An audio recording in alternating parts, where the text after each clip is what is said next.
Welcome to Scholars for Life Quick News Update.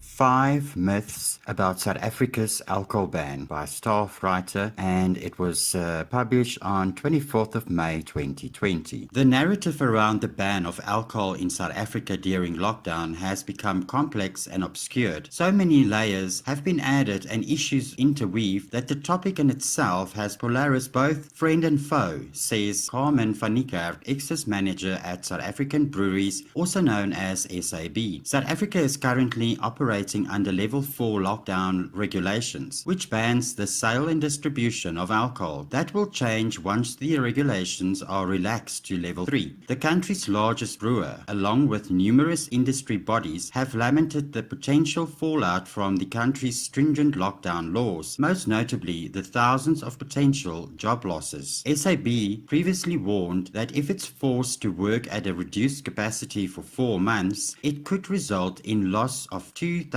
jobs, while an additional 75,000 jobs could be adversely affected by the company's supply chain. Van Niekerk bursts 5 myths about the current alcohol ban in the country. Myth number 1. The ban on alcohol sales in SA means nobody has been drinking during lockdown. The ban in South Africa is on the sale of alcohol and has not placed a prohibition on the consumption of alcohol. So if you had it, could find it, or steal it, or even make it yourself, you could drink it, said Van Niekerk. The consumption of alcohol has therefore not stopped during the last 50 plus days of lockdown. The millions of photos on social media of people having a drink is evidence enough that this has been the reality over the last 7 weeks. Myth busted. Number 2. The alcohol sales ban stopped the trade of alcohol. Van Niekerk said that we all know someone that has somehow managed to obtain alcohol during the lockdown. Social media has been buzzing with reports of people complaining about exorbitant prices or even being hoodwinked, paying good money for a bottle of vinegar instead of gin, for example. Edward Kieswetter, the SARS commissioner, confirmed last week that alcohol is still being sold and that the illicit trade of alcohol is thriving. Darren Swirsky, the managing director of Bacardi Rebel Group, in an interview with Channel Africa on 14th May, agreed with this, stating that the government's belief that there is no liquor consumption is not true. The illicit liquor is genuine liquor. It's been sold out of closed restaurants and bars who are on their knees. It's been sold out of taverns. He highlighted the number of break-ins, both successful and foiled, that they have seen at their own stores during lockdown. So yes, the legal trade of alcohol has stopped, but the underground trade of alcohol has been growing and thriving in recent weeks, said Van Niekerk. Myth busted. Number 3. Reduction in crime in SA is due to the ban on alcohol. South Africa has reported a significant reduction in crime rates since the lockdown commenced at the end of March. The latest statistics covering the period 29th March to 20th April 2020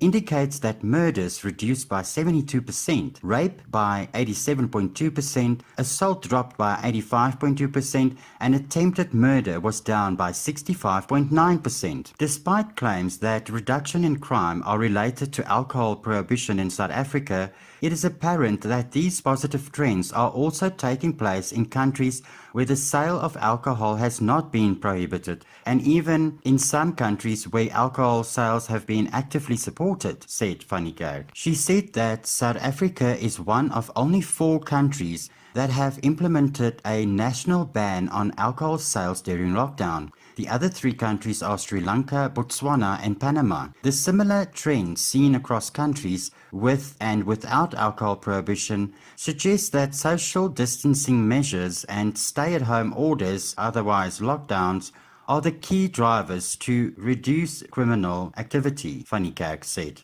The early evidence suggests that conclusions about the effectiveness of alcohol prohibition during COVID-19 are premature and unjustified. The BBC concluded in an article on crime in Canada and the United States that the result of less people in public is less crime. Latin America is the region with the highest homicide rates in the world outside of war, noted van Niekerk. The New York Times reported on 11th of April that this region has seen a significant reduction in criminality and violence during the lockdown. In El Salvador, murders reduced by almost half in February and March, while in Argentina, robberies fell by nearly 90%. Colombia reported a 55% drop in homicides, 86% drop in assaults, and 90% drop in robberies during 1 week in March alone. This is despite the ongoing drug wars in regions of Colombia, van Niekerk said. Links to lower crime rates cannot necessarily be blamed entirely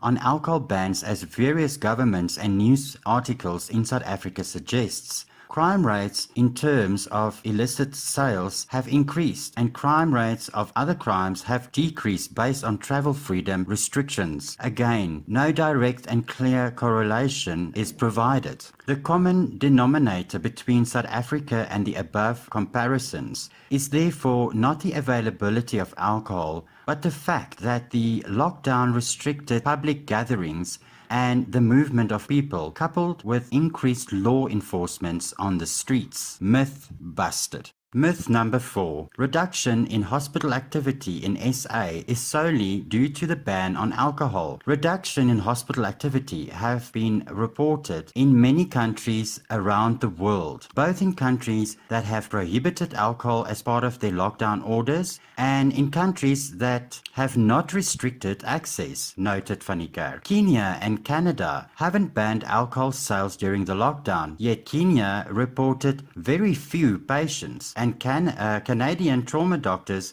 stated that trauma cases related to sexual assault and partner violence are way down. As is with the case of crime, fingering the ban of alcohol as the sole reason of a reduction of trauma cases by 2/3 in South Africa is irrational, van Niekerk said. Editors emeritus of the SA Medical Journal, Professor Dan Nkanya and Professor J.P. van Niekerk stated that the much-touched benefits of the alcohol ban of reducing alcohol-related injuries admissions, independent of the large impact of the lockdown itself, has not been demonstrated and relies instead on beliefs in what may be the classic case of confirmation bias. Myth busted. Myth number 5. South Africa is unique, so you cannot compare us to other countries. We can't look to other countries as a reliable comparison, as South Africa is unique, van Niekerk admitted. While there is no denying that South Africa is special, we aren't as unique as we would like to believe, she said. Looking at factors such as inequality, wealth levels, crime rates, levels of healthcare, and alcohol consumption, it is evident that South Africa is in fact fairly comparable in many aspects to its Latin American counterparts and some African neighbors, van Niekerk said. Although there are a myriad of factors that makes us different, the above, without a doubt, shows that South Africa is not beyond comparison on the point of reduced crime rates and hospital admissions in other countries in lockdown. Myth busted. Where to from here? Van Niekerk said that even with a stringent lockdown underway, the reality is that COVID-19 is not going away anytime soon. Government has indicated that the risk-adjusted phasing out of our lockdown is expected to last at least 6 to 8 months. However, it will take much longer to unwind the damage done to the legal liquor industry as a result of the alcohol ban. In order to destablish the foothold the illicit trade had obtained in the market during the time that the ban has been in place, the sales of legal alcohol needs to open as wide and quickly as is both safe and possible, the excise manager said. The very limited off-trade sales of alcohol being considered during level 3 will do little to address the ongoing illicit trade, Van Niekerk stressed. More concerning is that it is not nearly enough to start alleviating the financial burden that has been carried by the legal alcohol industry over the last excruciating 9 weeks, starting mid-March when the first trade restrictions were implemented. She said that as a pillar of the South African economy and custodians of more than 250,000 South African livelihoods, SAB, as one of the largest players in the market, is committed to work with government to find a solution that both obeys social distancing and put food on the table of millions of South Africans. It is time to reassess what we think we know about the ban of alcohol sales in South Africa and have a sober look at the facts. We can still flatten the curve, but we don't have to flatten our economy. Thanks for watching. We'll be back with more news on Scholars for Life.